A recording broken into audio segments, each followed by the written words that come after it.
fictional worlds using science. I'm Simon. And I'm Geoff. Geoff, Yes? did you know that friendship is magic? You know, I have heard rumor. Yes. So today we're going to be talking about. It's got to be one of the longest running children's shows. It's got to be. I wish I knew the answer to that. Genuinely I don't. have no idea. Yeah. But we're going to be talking about My Little Pony. Mm-hmm.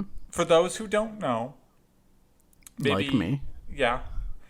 Like Geoff, who I made watch a synopsis of it. Of 7 seasons, and also the prehistory of My Little Pony. It's only like a 23-minute long synopsis, and I watched it too. I knew nothing about this world until like 2:00 today.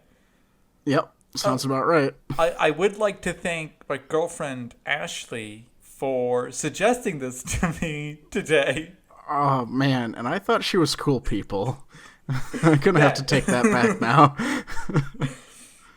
For those who don't know, My Little Pony is a series of stories that, and specifically we're talking about Magic is Friendship, which is the television series that's been ongoing. Yeah, the contemporary series. Yeah, it's a world occupied by sentient magical ponies. And pony-adjacent things, I guess. Yeah.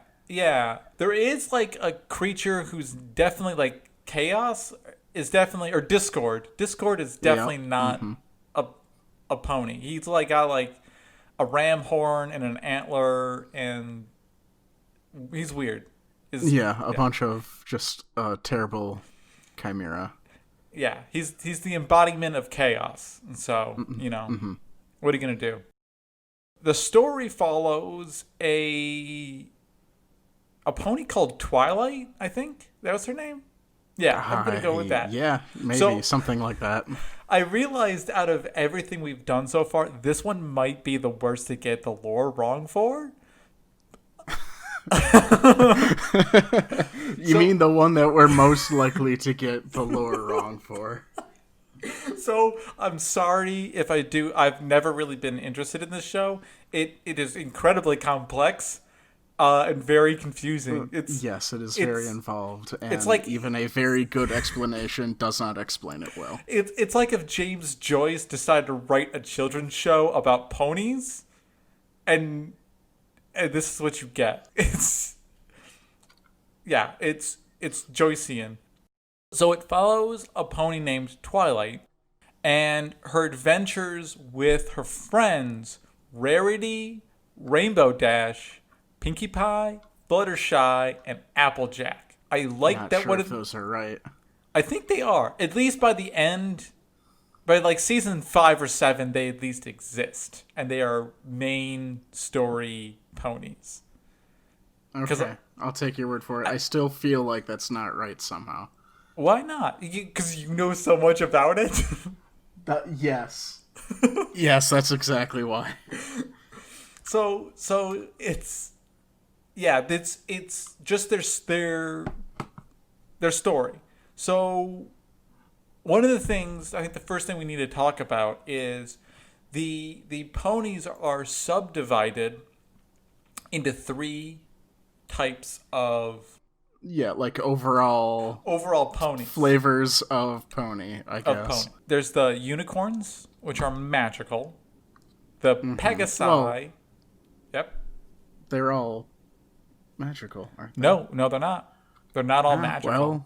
Well, that synopsis was not great. Oh, then, no. That's what I thought. No. In the later seasons, Twilight and her friends become magical.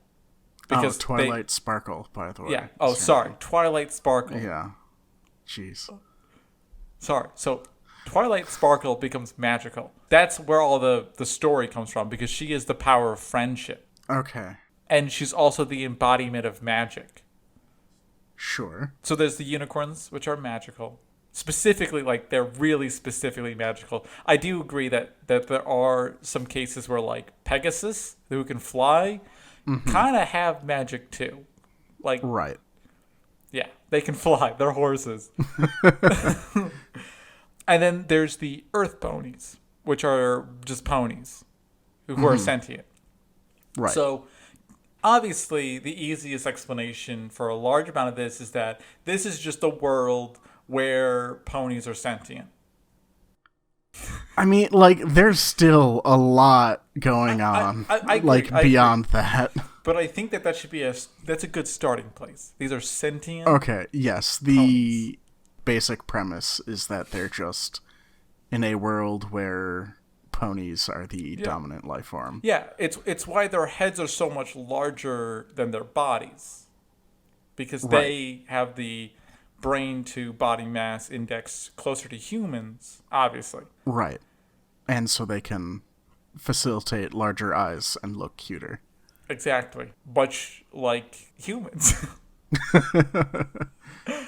I guess the first thing we have to do is talk about how unicorns' magic works. Okay. Yeah. That seems like a decent starting point. I think so too. The definite magic we know all unicorns have is collectively they have the ability to make sunrise and sunset happen. And then they also definitely have telekinesis. Now, is that collectively they can do that, or is that just the two pre-history things? You really did get confused by that thing. No, it's the prehistory is before the existence of alicorns, or not before the existence, but before, that's what I'm saying. Like the two, the Celestia moon and Luna. lady and sun pony were alicorns. No. Yes. So there is also a fourth type of pony, which is an alicorn, which is a combination unicorn Pegasus. Okay, yeah, pretty and much, it's them that can do the sun and the moon, not just... They can also do it. But so wait. So the basic premise of Pegasus... What are we going to... No, not Pegasus. This is unicorn still. Yes. Is that they can make the sun and the moon rise. Yes, that's their initial... It just happened to become the job of those two. That were also alicorns. Yeah, well, that was their whole thing, is that they kept the world in balance between day and night. Well, what were all the other that's unicorns doing? They're just hanging out? That's pre-alicorn. Yeah, now they're just hanging out. Now they're just like academics. Okay, sure. Yeah, because they're now just students of the alicorns. Mm-hmm. I believe. But anyway, you slice it. How does that happen? Are we saying that possibly we're flat Earth theory, All right. The world is, at least to the ponies, flat, and the sun and the moon rising every day are really just projections onto a screen created by NASA to convince us that space is real. Okay, well, I don't know if there is NASA in the My Little Pony universe. You're right. It'd be PASA. It'd be Pony Aeronautic and Space Association. Yeah, I feel like going with flat Earth is kind of a cop-out. Okay, that's fair. Yeah. Well, we know they have telekinesis. So maybe the collective power of the unicorns, that's why it takes their collective power, because they need the telekinetic energy to move the Earth, to spin the Earth. Or maybe it's not. Maybe the Earth is just spinning and the unicorns are just full of it, and they think it's like what are those, like a primitive civilization that believes that like the things they do every day. Just their superstition. Yeah, there you go. Like it's like a superstition. It's like if we all don't gather in the town every day, the sun won't rise or the moon won't rise. Mm-hmm. I was also trying to think of that short story where they kill a person to make their crops grow well, and I don't remember it. I don't know that offhand either. Yeah, actually. me neither. But it's fine. But you think that's what it is? You think it's just superstition? So these ponies are smart, but they're not that smart? Well, I mean, you can be smart and also superstitious. Yeah, it really has to do with more like primitive, not being an advanced thinking civilization. I mean, I'm not going to go too far into that, knowing how many superstitions exist today still. I would still call us a primitive civilization, but all right, well, I have more hope in people, I guess. I'm still distracted now trying to look up the magic of the unicorns and alicorns, and apparently there's some Faust fellow. Yes. There's so many characters. Or is this the person who made it? Lauren Faust is the person who's created it, yes. Oh, okay. Just the head writer. I thought there was just also another character called Faust. I'm like, are you serious? Dude, the names in this world are crazy. They're so cool, but also so many of them are so dumb. Well, like, so many of them are lifted from just different mythologies. Yes. But there's also, like the pillars of old Equestria. Uh-huh. That is such a cool name, unless you break it down. Yeah, unless you break it down. There's, like, Starlight Glimmer. I was jamming on these names. I do think Applejack is a little inappropriate for a children's show, seeing as though it's an alcoholic drink that will literally cause tremors and seizures and blindness. Well, you gotta teach them young. There you go, yeah. Don't drink Applejack. Don't do what Simon does. Okay, anyway. I'm going to stop looking at actual lore and just shoehorn an explanation in. So where were we? So, I'm sun and moon rising. I'm going, superstition. Right. Okay. No? You say no? I don't disagree with it just being superstition, because that makes a lot of sense. It also still feels like an easy way out. But I feel like it's a social I do know thing. that there is a lot more coming that needs to be explained. So I'm kind of apt to take the easy explanation. I don't think it's as easy as you think, because the question is, why don't unicorns just go, well, I'm not going to show up today, and then, the sun rises anyway, because and then if their their superstition's broken. society is based around it, and if the Exactly. alicorns and the unicorns are like, the thinking, high, minded type who are in control of the society, then they need to teach everyone else that they're in charge of it. See, I disagree. I think it's more similar to the way that human beings, when they're given a task and they're shown someone solving a task and they're given extra steps that aren't required to solve it, human beings will still copy the extra tasks to solve it, because that's the way we're wired. I think it's the society is just wired this way, and then the alicorns, which are clearly higher than the other three types of pony, they figure it out. They're like, oh, these guys are just a bunch of rubes. Let's take them for all their money and rule this civilization. And I think that's what happens. Okay, yeah, I can get behind that with, just a sinister alicorns in charge of the entire society. Yeah. Yeah, I can get behind that. And I think that's backed up by some amount of social science. Yes. Yeah. Their telekinesis is weird. Okay. What if they manipulate a Higgs boson field and can control the mass of electrons? I feel like you try this every episode. Every other. Yeah. I don't think I brought it up in a little while, though. No, I don't think you have, actually. Let's see. And this is just unicorns that can do this. Just unicorns. Right? Okay. Well, then it has to clearly do something, or, like, their horn has to be involved with this somehow. Yeah. Or their further biology. Right, that we don't necessarily have insight on. What if their horns are really powerful electromagnets?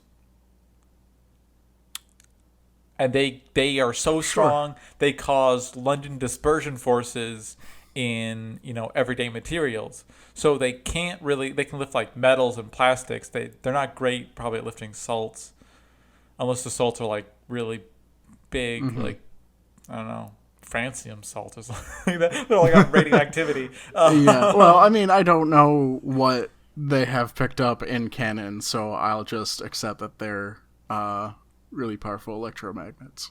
Yeah, I like that, and that's really just they can generate a charge, similar to Thor. We could do that. They are, I just edited this episode and I've already forgotten the name of the machine that causes electric charge on one side. A magnet. No, it's a Van der Graaf generator, not a Vanderbilt generator. Yes, I do recall that conversation now. Van der Graaf generator, that's what it is. Unicorns are Van der Graaf generators. Ooh. Oh, wait, that doesn't really work. You got more. I was going to do Pegasi. Pegasi could be similar because if you take permanent magnets and you spin them around real fast on a metal sheet, they will create enough of repulsion to lift off the ground. Actually, that's how like modern day levitation works. Okay. So what if Pegasi also just have permanent magnets in their hooves that spin really fast, and all of Equestria is made of metal? Have superfluous wings then? Well, so the wings are used to control the flight. Okay. Yeah, I haven't watched any of it, so I don't know if they're actually like flapping using it to generate, like to flap. Yeah. Well, I mean, they could also flap. I mean, you could generate some lift with them, but you would need the extra oomph from, having permanent electromagnets attached to your feet, or permanent magnets, a permanent electromagnet that doesn't exist, a permanent magnet attached to your feet, and then you can flap your wings and like soar like a bird. Because now your mass is, a tenth of what it is, and you're already a pony, so it's only like, 200 pounds. How much do ponies weigh? I'd imagine a decent amount a pony would weigh, yeah. Does 2,000 pounds sound correct? I mean, I can Google average weight of a pony. You should do that. I will, and I'll use my mechanical keyboard for it. No, that's fine. That's fine. Of a pony. Oh, there you go. A 9-hand pony should weigh around 200 kilograms. Okay, so like 20 pounds. Yeah. No, you could totally. If you could reduce the weight to a tenth of what it was, you could definitely fly. Maybe they're filled with like sacks of hot air, and they inflate themselves like a pufferfish. I'm still leaning towards spinning permanent magnets on their feet. The spinning permanent magnets on their feet. Yeah. No, I like the idea of Equestria, like just below all of the topsoil is just a sheet of metal, giant sheet of metal. And the ponies are like, "Hey man, we can't dig further than like 2 feet." Well, that's not our problem. Flies away. Okay.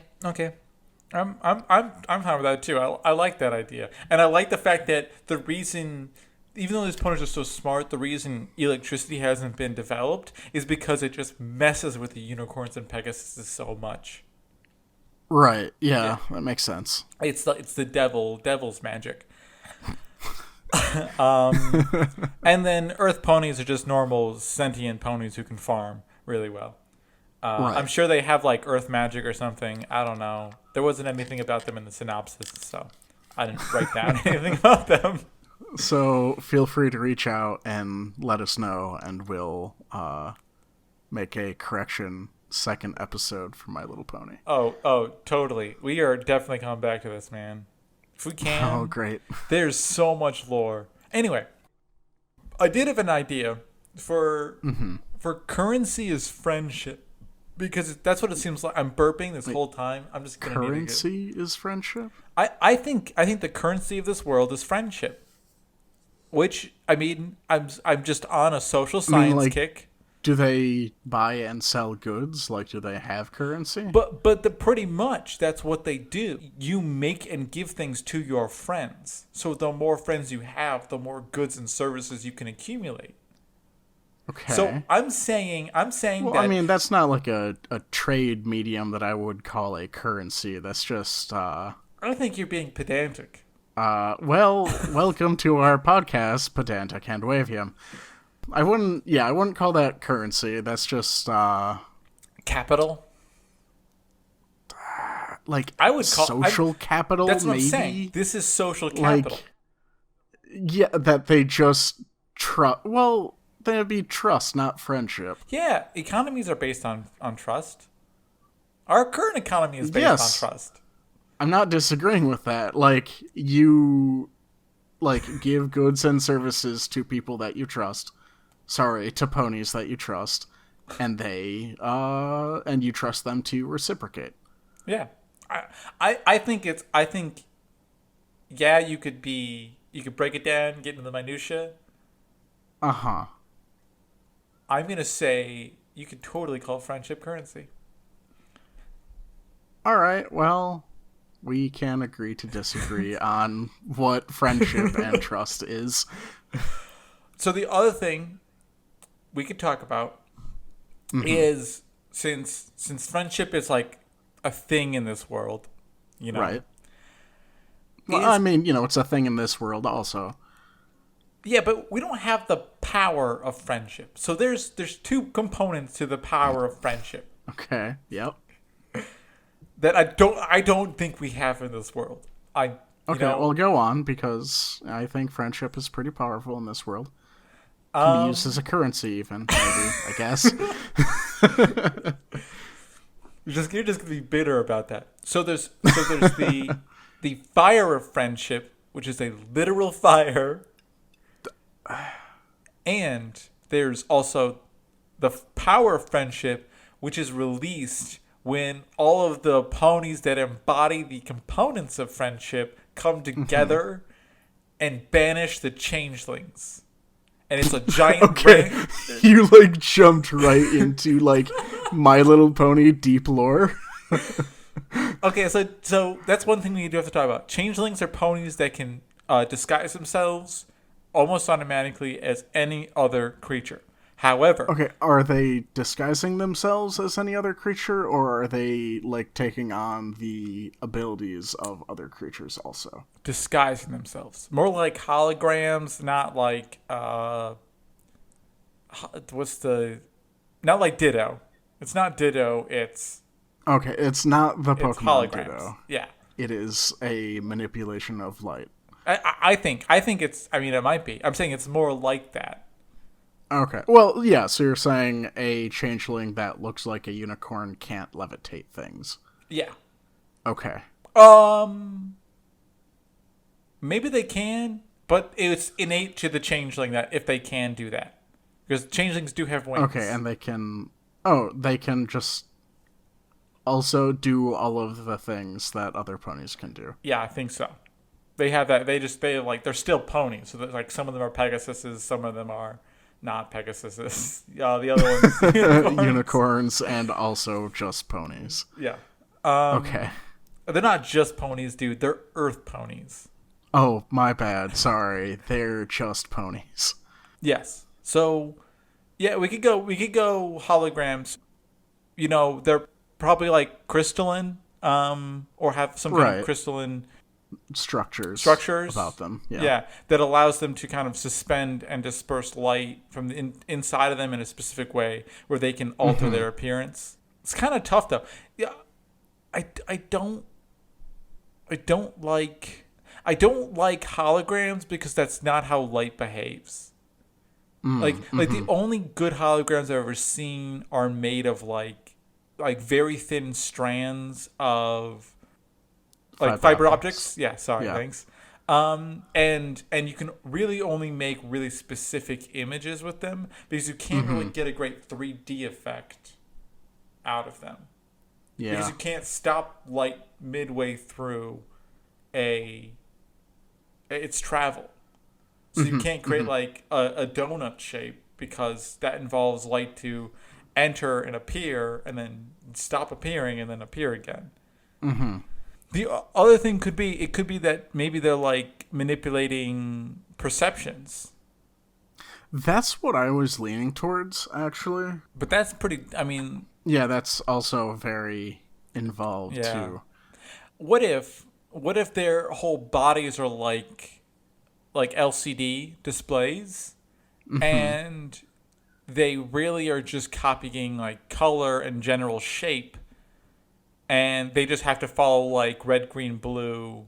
Like, what if they're like octopi? Actually, that's kind of what I'm thinking. Okay. Yeah.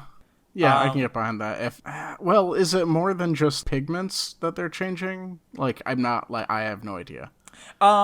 Pretty much it's like pigments. Like as far as I Okay. can tell, most ponies are the same size and shape, and it looks like they are just kind of copying like general facial structures, hair, and color, and cutie marks, which are like the Okay. identifying parts of a pony. Right. And so Okay. actually, Yeah, I can get behind pigmentation then. yeah, and like octopi like camouflage. Wow, who knew that My Little Ponies was so scientifically accurate? I mean, spot on this whole time. Well, we haven't answered Power of Friendship, which is it. Right, yeah. I was hoping to just kind of sail past that one. It literally generates a concussive blast and light energy in the form of a rainbow. Okay. But I have an idea. Well, okay? that's good, because I've got nothing, really, for this one either. So. I think I might go a little bit off book here. I think Okay. in this world, it is the things we generally associate with pressure waves Are emitted by ponies. yeah. So like we generate like sound and heat whenever we like create sonic booms or set off a And grenade. when ponies feel great friendship, they just vibrate Well, hold on. and create a concussive wave. Close. Yeah, no, I'm kind of into that.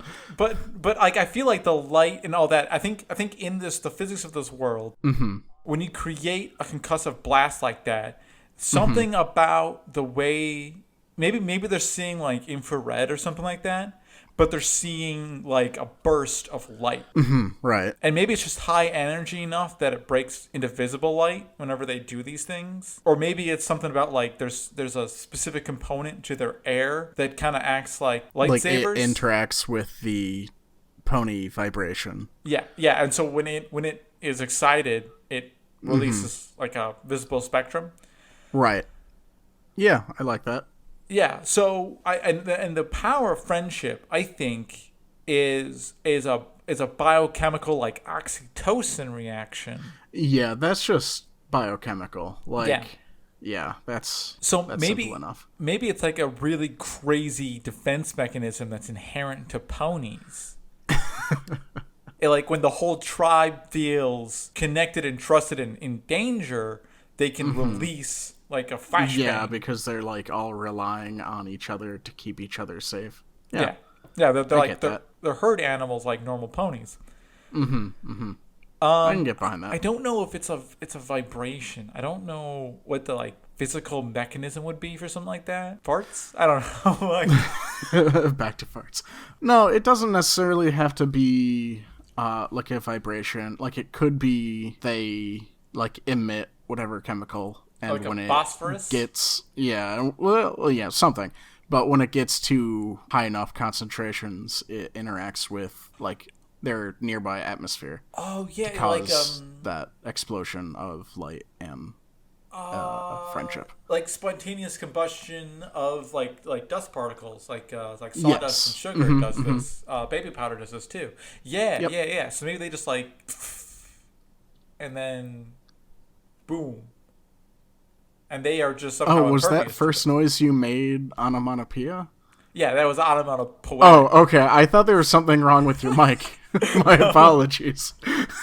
No, I'm making the noise of like gas being released. Expelling Yeah. gas. Yeah. Okay. I mean, if there's one thing the human body but one sound that we can mimic very well, it's the escape It is of the gas. expulsion of gas. Yeah. Okay. Well, there's the power of friendship. So Yep. sticking biochemical routes, cutie marks, which I mentioned earlier, Right. are the marks that appear on the rumps of ponies. And they designate like their true meaning to life or something. Yes. So it's an identifier of their personality and their uniqueness. It's what makes them unique, and they get it during these like large personal events in their lives. Much like the Rock's character in Moana, which is I don't know why that was the only thing I could think of at that time. Okay, But sure. I'll take your word for it. he has like tattoos of all of his accomplishments. Oh, is that what it is? Yeah. Oh, okay. Yeah. So why would a pony, specifically the one like the first one we see this happen to is one called Rainbow Dash, when she does a Right. rain boom. Yep, go ahead and unpack that too. Just think about the fact that you took 4 years of college and this is what you're putting it towards. Yeah, I'm real pleased with the trajectory of my life. Thanks for pointing it out. So she did a rain boom, Yeah. which is breaking the sound barrier, Right. in human terms, and she gets a rainbow cutie mark. Okay, yep. So the question is this like a predestination thing where they already have the cutie marks in them, and then once they get like a certain amount of accomplishment, like probably endorphins or I don't know, probably testosterone or something like that does confidence, I then it gets would released. lean against it being like a predestined, like the cutie mark is already there. Just because the symbolism would change as the society changes, and that wouldn't necessarily be reflected in the biology. That is a really, really good point. So do you think it's something like when It could be like the changelings, though. Like they don't have the yeah, knowledgeable control of the pigmentation, but like changelings do, but they Yeah. associate it with this thing, so it's symbolic to them. Whoa, yeah, no, that works. That like totally fits in so well with the mythos they've created. right? Yeah. Yeah. Every now and then we'll stumble across one of those. We're like, oh my god, this fits really well into the world we've created. Okay. During the later the later seasons, I believe it's season 6 or 7. Okay. There's a little baby unicorn who's one of the first.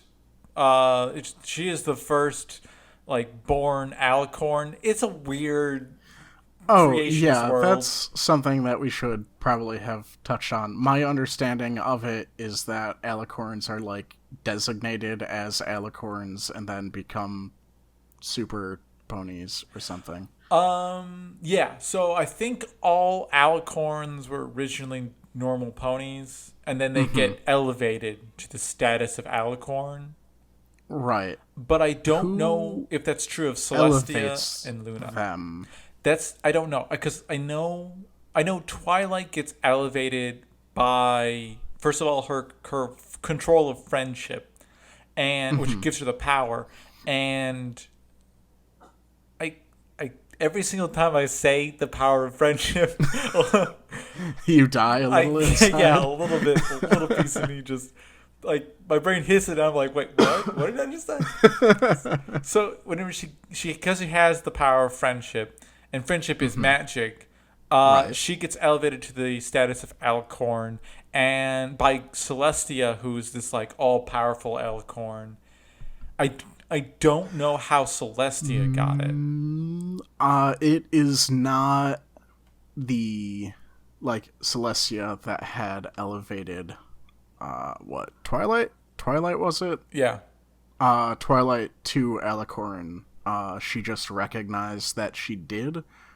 Oh, really? As whatever this, like, electromagnetism of their horns, or whatever their magic is, reaches some threshold. Oh, this is an explanation. They physiologically Okay, change. Yeah, no, this is an explanation of it. I thought you were explaining lore to me. No, I'm just getting real deep into my own headcanon and not actual My Little Pony deep lore. Yeah, no, that's fine. I was just confused. Okay, no, yeah. Just hold on to that then, because then it might sound like I know what I'm talking about. Let's just hold on to that feeling, that confusion.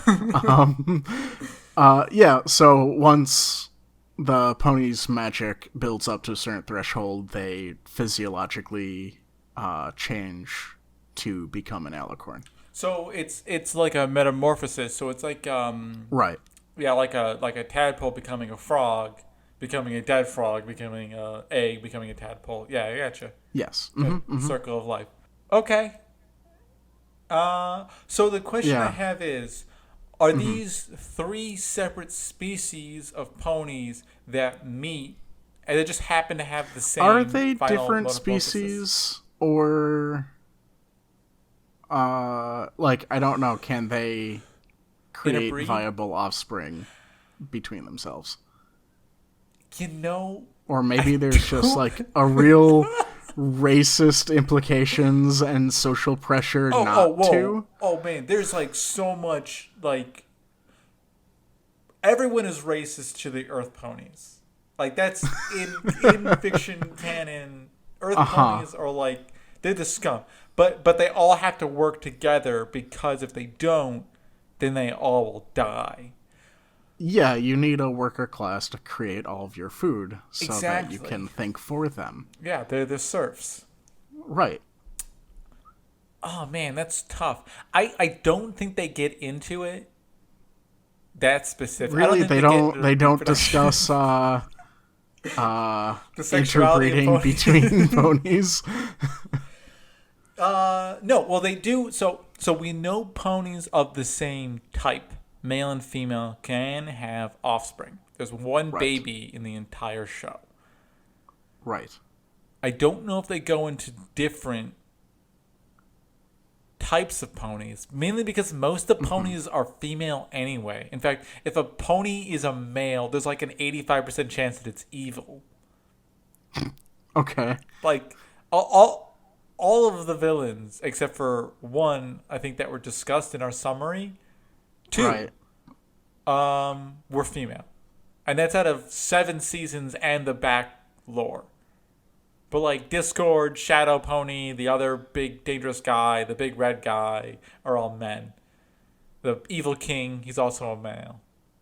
All right. I'm going to not- assume that's to appeal to young, I think it's small girls and yes. not also heavy-handed social anti-patriarchy. commentary. Yeah, I think it is. I think it is more to appeal to little girls, Right. and like That empower seems- little girls and less to Yes. be like men are evil. Yeah, no, I don't think that is. Because there are like Starlight Glimmer is manipulative and like is definitely one of the more evil pony, and she's a whatever a female pony would be.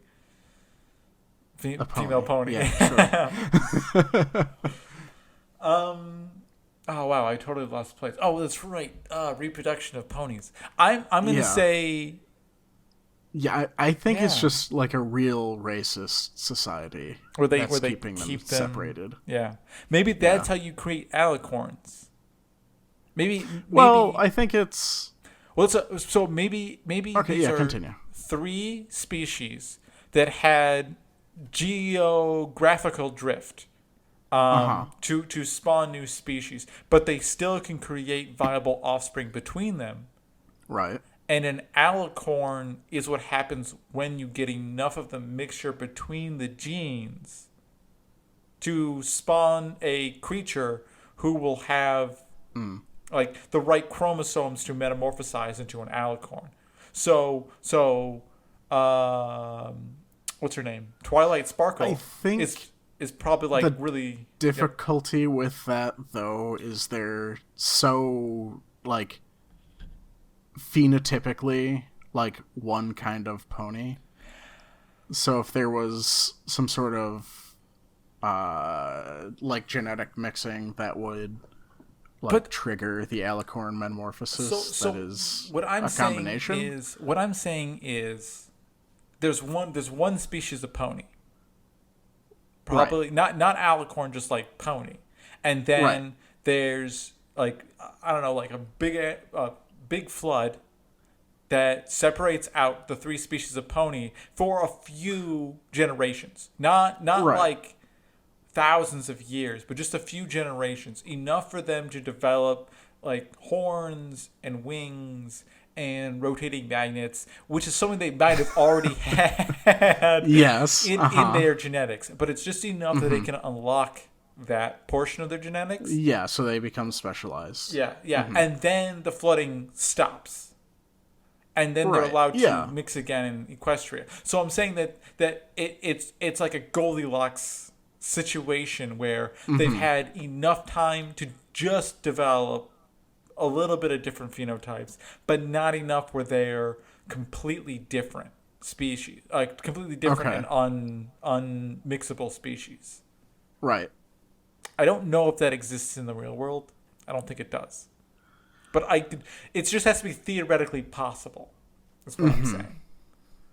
Yeah, no, it seems possible. I guess like where I'm confused is where is that like metamorphosis coming from? Maybe the original ponies had that power to metamorphosize. Right.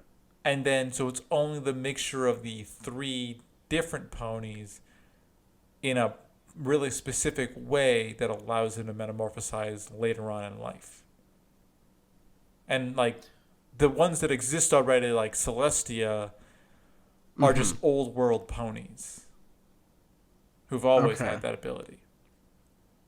All right. Yeah, I can get behind that. I will let the dystopian, incredibly racist view of My Little Pony, where none of the pony types can interbreed. No, we're still going with that. The reason there aren't more alicorns is because, they don't allow because they are separated. Yeah. Okay, I see. Yeah. That's what I'm thinking. All right, I can get that. I think so too. This is great. The other thing I wanted to talk about quickly was that we actually figured out was rain booms, which is when you you break some sonic sort of limit. boom with also light. But that makes sense with our whole Yes. powers friendship thing, where the ponies, their natural defense mechanism or their environment emits visible light. Good job, us. We did it. Yep. I think we actually did everything that I had written down. I would like just to throw this out there. If anyone is so inclined in listening to this, Look up season 5 where My Little Pony does like an allegorical Bolshevik revolution. It's pretty great. It's that pretty sounds great. Fine. I was enjoying it so much. I was looking at this recap and I was like, oh my god, this is the craziest thing in the world. In a children's show.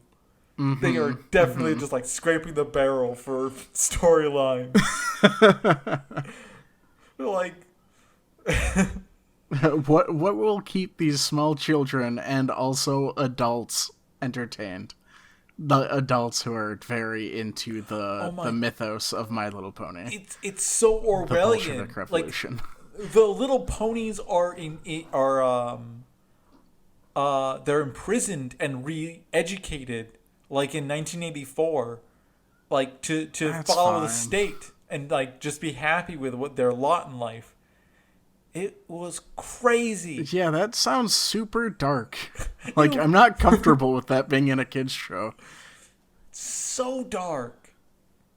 That's so dark. These are like tortured creatures, and then like at the end they're all fine, but still.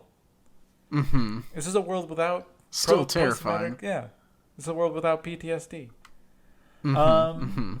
Cool. I think we're done. I think we did it. Right. I think like we did cover the things that I wanted to cover also, so that works. Well, do we want to do how the crystal heart protects them from winter? I mean, we then would have to dive into Wendigos, I feel like, and we're also coming up on an hour. A recording? That's true. Yeah. I don't want to get into Wendigos. Those were weird, and I didn't understand them. Yeah, like there's a lot to unpack with that. So next time we'll do the crystal heart and Wendigos. Which is season 7. If anyone cares, if anyone listening is like, hey...